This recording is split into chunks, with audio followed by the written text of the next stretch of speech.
Have you ever wondered what it feels like to have a billionaire father? Trust me, it is not the beautiful fairy tale you are probably imagining right now. My dad is one of the most powerful real estate moguls in New York City. He owns half of Manhattan, and he truly believes that his immense wealth effectively makes him a god among men.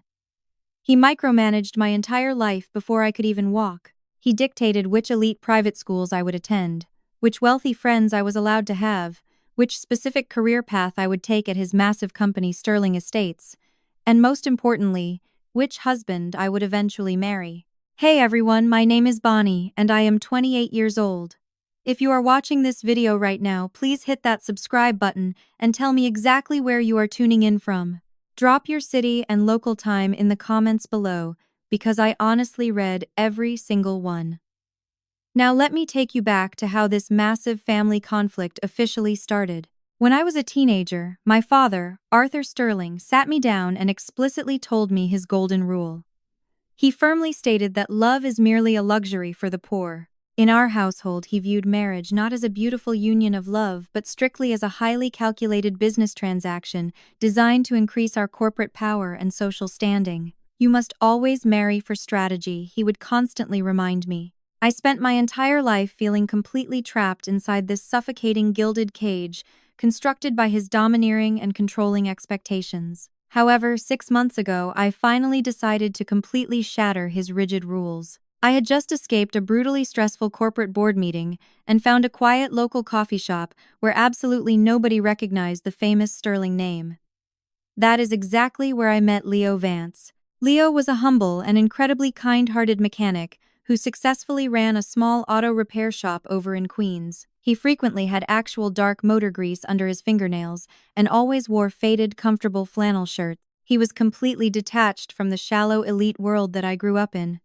He did not care about my massive family trust fund or my prestigious last name. He simply wanted to know what made me happy. The real trouble began on a Thursday evening at our luxury penthouse. We were sitting around our massive imported dining table when my arrogant father casually announced that he had already arranged a highly lucrative marriage for me with a wealthy corporate heir just to solidify a massive business merger.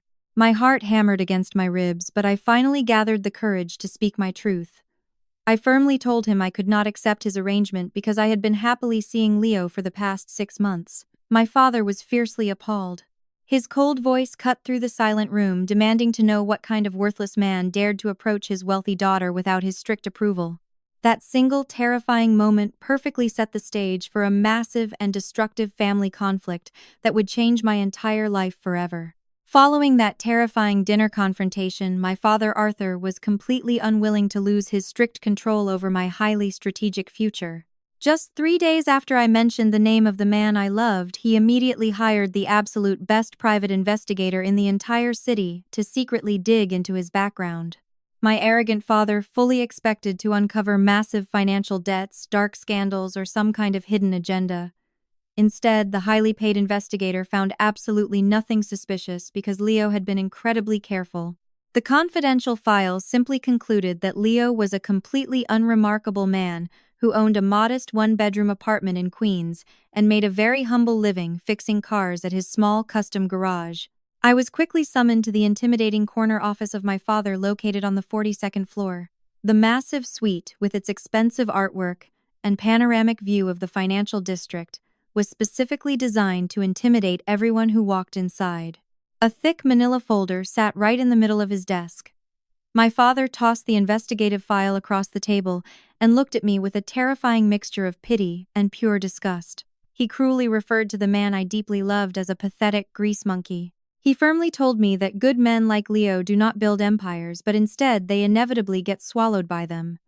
My father laughed a sharp, bitter sound and delivered a harsh, unforgiving ultimatum. He aggressively demanded that I end the relationship immediately, before I embarrassed our prestigious family name any further. I completely refused to let him dictate my heart.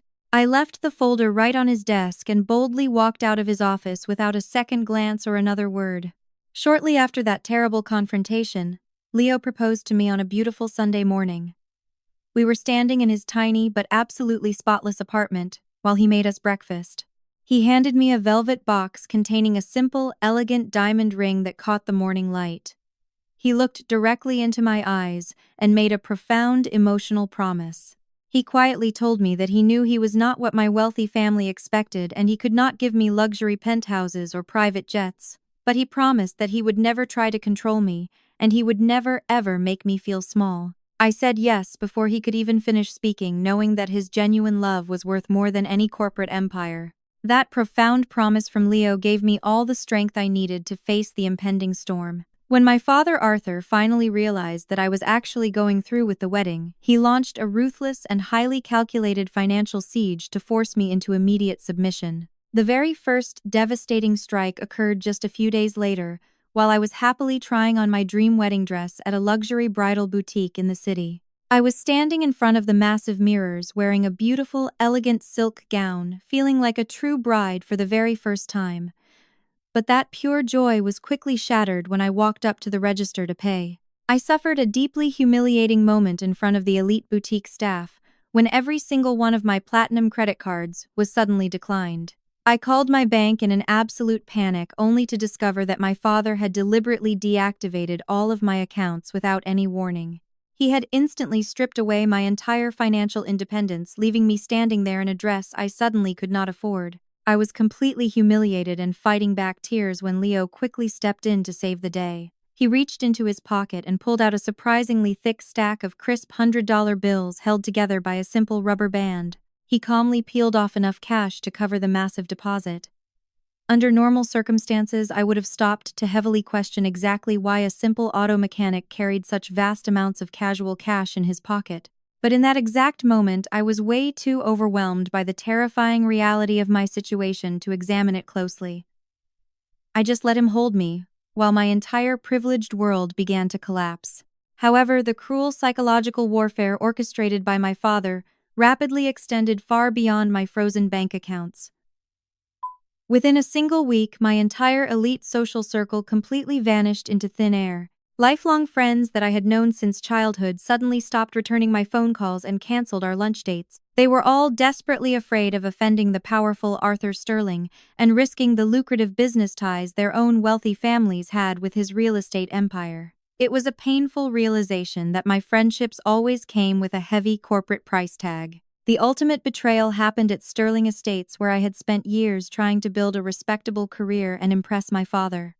I was entirely sidelined by the corporate executives. Human Resources sent me a cold email, officially revoking all of my client-facing duties and stripping away my responsibilities. They did not outright fire me, but they effectively rendered me completely worthless within the massive corporate structure I had worked so hard to climb. My father wanted to make sure I knew exactly what it felt like to be a nobody.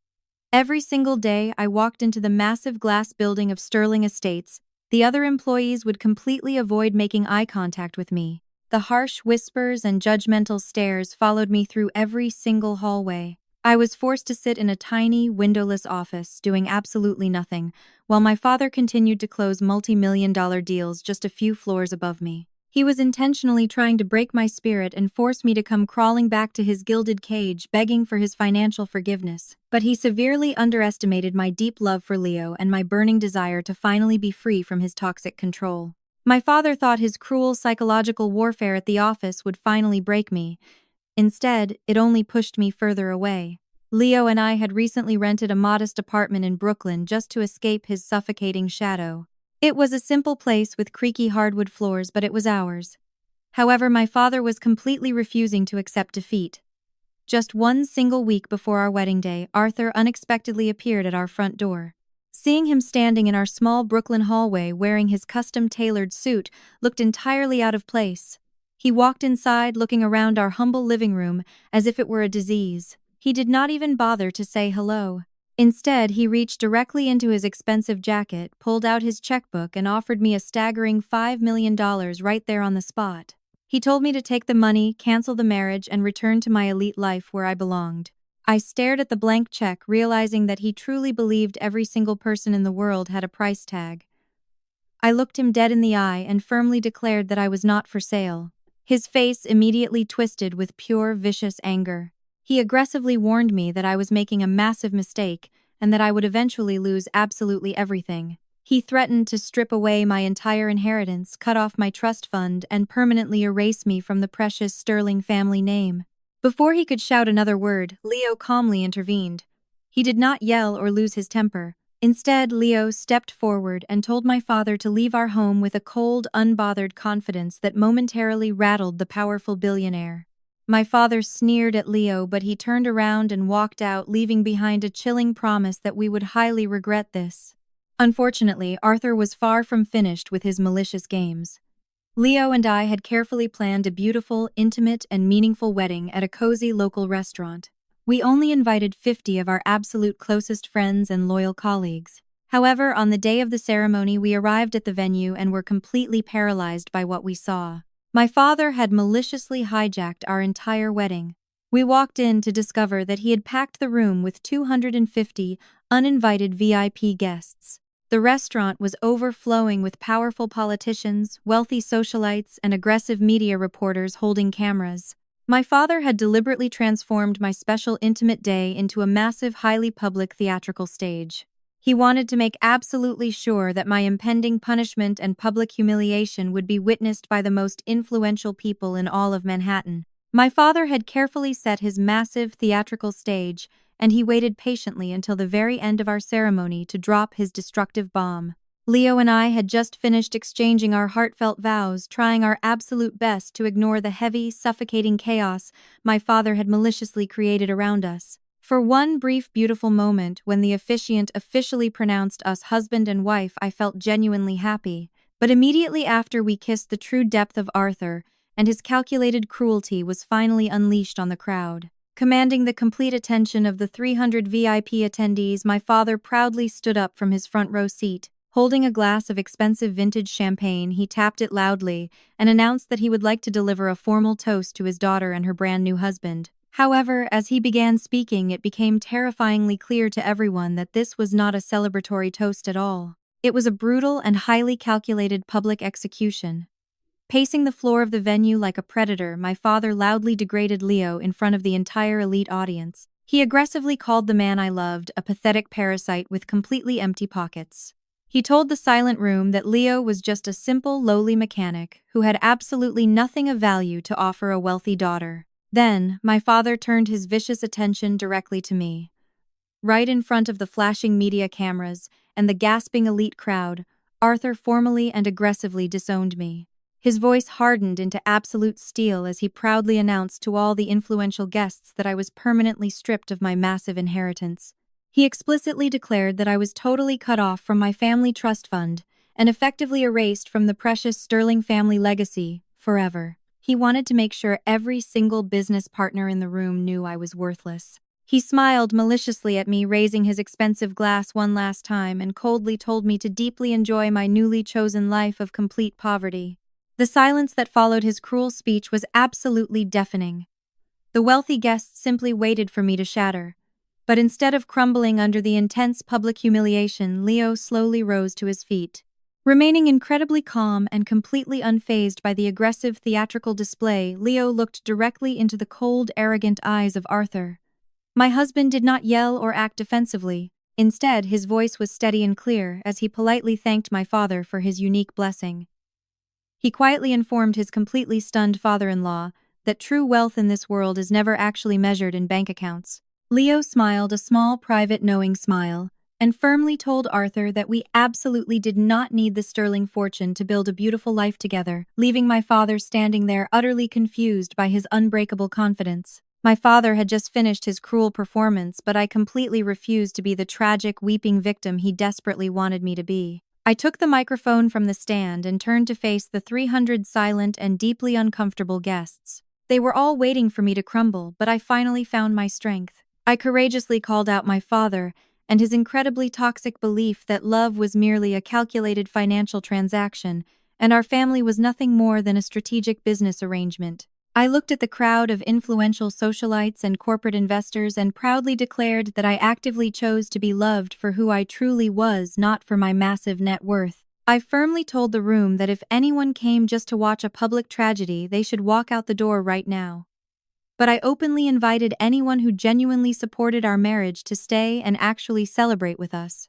My father furiously stormed out of the restaurant, taking my mother, my brother, and a small fraction of the elite guests with him.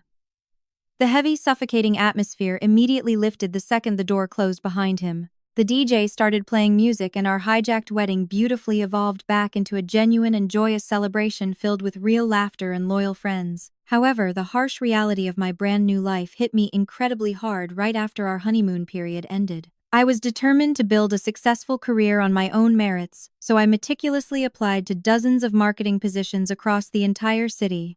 I applied for mid-level roles and even entry-level jobs, hoping someone would give me a simple chance. Instead, I only faced immediate and highly suspicious rejections. The powerful sterling name, which used to effortlessly open every single door in Manhattan, had now effectively blacklisted me everywhere I went. Absolutely no marketing agency in the city was willing to risk infuriating the powerful Arthur Sterling by hiring his publicly disgraced and completely disowned daughter. Word traveled fast in the corporate world, and my applications were thrown away before I could even secure a basic interview. As the weeks passed, our meager savings rapidly dwindled. I stubbornly insisted on paying my half of our daily expenses because I desperately needed to prove I was not just a helpless heiress. But late at night, when our small apartment was completely quiet, I felt the crushing heavy weight of intense self-doubt creeping into my mind. I would sit alone on our tiny balcony, terrified that my arrogant father might have actually been right about my complete inability to survive independently without his money and his toxic influence. Just when I truly believed I was going to completely break under the immense pressure of my father and his cruel corporate blacklisting, a miraculous lifeline suddenly emerged from my past. I was sitting at my kitchen table staring at yet another rejection email when my phone rang. It was a distinguished attorney contacting me regarding a highly confidential matter related to my late grandmother Beatrice. Grandma Beatrice was the only person in my wealthy family who had ever truly understood me, but she had sadly passed away 2 years prior. I immediately traveled to the quiet mahogany office of the attorney. She sat across from me and warmly smiled, sliding a thick, formal folder across her large desk. She carefully explained that long before she passed away, my grandmother had astutely recognized the incredibly toxic and fiercely controlling nature of her arrogant son-in-law, Arthur. She knew exactly how my father used his immense wealth to maliciously trap people. To protect my future and my happiness, Beatrice had secretly established a completely independent trust fund that was legally and entirely out of the financial reach of my father. However, there was a very strict condition legally attached to this secret money. I could only access the funds if I eventually married a man of my own choosing strictly and expressly, without my father granting his approval. By bravely refusing the arranged corporate marriage and choosing to marry Leo out of pure love, I had unknowingly unlocked the entire trust. The lawyer looked at me with kind eyes and revealed that the account contained exactly $500,000. Along with that massive financial gift was a beautiful handwritten letter from Beatrice. I sat in that quiet office crying tears of absolute relief as I read her familiar, elegant handwriting. She lovingly encouraged me to use the funds to completely buy my true freedom and deliberately build a beautiful life rooted in genuine love rather than shallow corporate strategy. She firmly told me to never let anyone else dictate my actual worth. Deeply moved and immensely empowered by her profound final gift, I wiped my tears and immediately got to work. I utilized that incredible financial lifeline to launch my very own independent marketing agency. I proudly named it Beatrice Marketing to honor the woman who saved my life. Starting from a tiny rented desk in a modest Brooklyn co-working space, I relentlessly targeted small local businesses that had absolutely zero connection to my father and his elite Manhattan empire. I worked tirelessly helping local coffee shops and independent bookstores grow. Within just a few short months, my independent agency was rapidly thriving solely based on my actual merits, completely shattering the toxic narrative of my father. As my independent marketing agency flourished beyond my wildest dreams, I unexpectedly received a highly lucrative partnership inquiry that made me completely freeze. I was sitting at my desk reviewing campaign metrics when an email arrived from Apex Innovations. They were widely known as one of the fastest-growing and most notoriously secretive tech companies in the entire country. The email stated they were highly impressed by my recent work with local businesses and wanted to discuss a massive corporate partnership. The timing of this inquiry was incredibly bizarre. For the past 3 weeks, the local business news had been completely dominated by reports that my father, Arthur, was desperately fighting to secure a massive $50 million data center contract with that exact same tech giant. He was pulling every single string he had in Manhattan just to win their elite favor. That evening, I sat at our kitchen table and mentioned this strange corporate coincidence to Leo. I expected him to be worried that my father might somehow try to ruin my new opportunity. Instead, Leo simply responded with a calm and deeply knowing smile. He looked at me with absolute certainty and confidently predicted that Arthur would absolutely never win that specific data center contract. When I asked him how he could possibly know something like that, he just smiled and changed the subject, leaving me entirely confused. However, shortly after that strange conversation, Leo sat me down on a quiet Sunday morning for a serious discussion that would completely shatter my entire reality. The apartment smelled like fresh coffee as he took my hands and looked deeply into my eyes. He confessed that his humble auto repair shop in Queens was completely real, but it was merely a grounding hobby. He explained that fixing cars was just a simple way to keep his hands busy and stay connected to the real world. In reality, he softly revealed that he was actually deeply involved in the high-stakes technology sector. He apologized for keeping this massive secret but explained that he needed to know I loved him for who he truly was before revealing his actual life. I sat there completely stunned as he promised to finally reveal his complete truth to me. Reaching into his pocket, he presented me with an exclusive heavy cream envelope. Inside was a VIP invitation to a highly prestigious tech charity gala being held at the Metropolitan Museum of Art the following week. He quietly explained that the famously elusive and entirely anonymous CEO of Apex Innovations was officially scheduled to make his very first public appearance at this exact event. Leo asked me to trust him and attend the glamorous gala as his personal guest, promising that all of my burning questions would finally be answered that night. The very next evening, I walked into the Metropolitan Museum of Art, completely overwhelmed by the breathtaking transformation of the massive space. The glamorous tech charity gala was absolutely packed with the most powerful billionaires, influential politicians, and elite media moguls in the entire country. Everyone was dressed in expensive couture and custom suits, sipping vintage champagne under the sparkling crystal chandeliers. Almost immediately, as we entered the grand hall, my arrogant father Arthur spotted Leo and me standing in the crowd.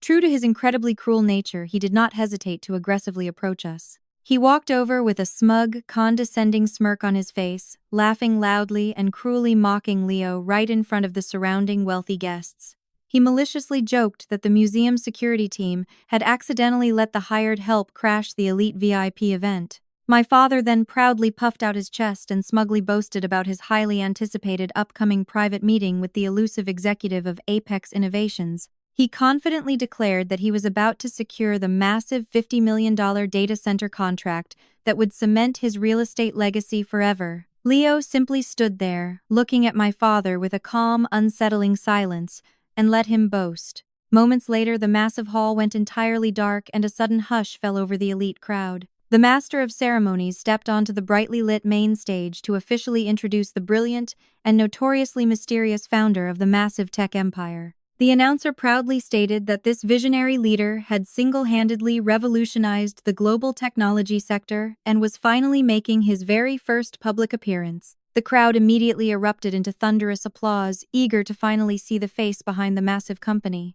In that breathtaking moment, Leo gently let go of my hand. He gave me one last reassuring smile and calmly walked directly up the center aisle toward the brightly lit stage. As my husband stepped up to the microphone, a massive digital screen behind him flashed his full name and official title for the entire world to see. It proudly read, Leo Vance, Chief Executive Officer and founder of Apex Innovations. I quickly looked over at my father and watched as his face instantly drained of all color. He stood there totally paralyzed by absolute suffocating horror as the devastating reality finally hit him. The humble man he had repeatedly degraded as a worthless grease monkey and publicly humiliated at our wedding was actually a legendary tech visionary with an estimated net worth of $4.7 billion. Leo stood under the bright spotlight and delivered a brilliant, magnetic, and incredibly powerful speech about the future of technology. The entire room of elite billionaires rose to their feet, giving my husband a massive, thunderous standing ovation, while leaving my utterly humiliated father completely speechless and trembling in the dark crowd. Desperate to salvage his crumbling corporate dreams, my father Arthur plastered on a fake groveling smile and approached my husband. He attempted to shake the hand of Leo, pretending that he had always deeply respected him. However, Leo coldly rejected the initial gesture. Instead, he firmly pressed a simple business card directly into the palm of Arthur. In front of all the elite guests and eager reporters, Leo firmly declared that Apex Innovations would absolutely never partner with a man who treated his own family like disposable financial assets. He publicly punished my father for his extreme cruelty right then and there. The corporate fallout from that night was devastatingly swift and entirely merciless. By the very next morning, the shocking video of Arthur cruelly humiliating his billionaire son-in-law at our hijacked wedding went massively viral across the internet. Elite investors rapidly pulled their massive funding, and corporate board members openly threatened to oust my father from his own company. The prestigious sterling real estate empire began to actively collapse under the heavy weight of his massive ego. Suddenly, my toxic family desperately wanted me back. When my brother Julian and my mother attempted to crawl back into my life with incredibly fake apologies, I firmly shut them both down. I immediately exposed their deep hypocrisy, reminding them that they only cared now because my husband was secretly wealthy. Even when a completely humbled Arthur showed up at our modest apartment seeking my absolute forgiveness, I refused to simply sweep his past cruelty under the rug. I established a strict and unbreakable boundary, demanding basic unconditional respect moving forward. Looking back, I spent my entire life trapped inside a gilded cage, truly believing that my human worth was strictly tied to a massive family trust fund. But losing that money was actually the greatest gift I ever received because it forced me to build my own independent life. Ultimately, I found profound peace, realizing that real wealth is absolutely never measured by bank accounts. True wealth is defined entirely by the absolute freedom to be loved for exactly who you are. If you take anything away from my journey today, please remember to never let anyone define your actual worth by money, especially not your own family. Thank you so much for staying until the very end of my story. If this journey of ultimate karma and finding true freedom resonated with you, please hit that like button and subscribe to the channel. Turn on the notification bell so you never miss another powerful daily video. Drop a comment below and tell me if you think I should have completely forgiven my father. I honestly read every single one,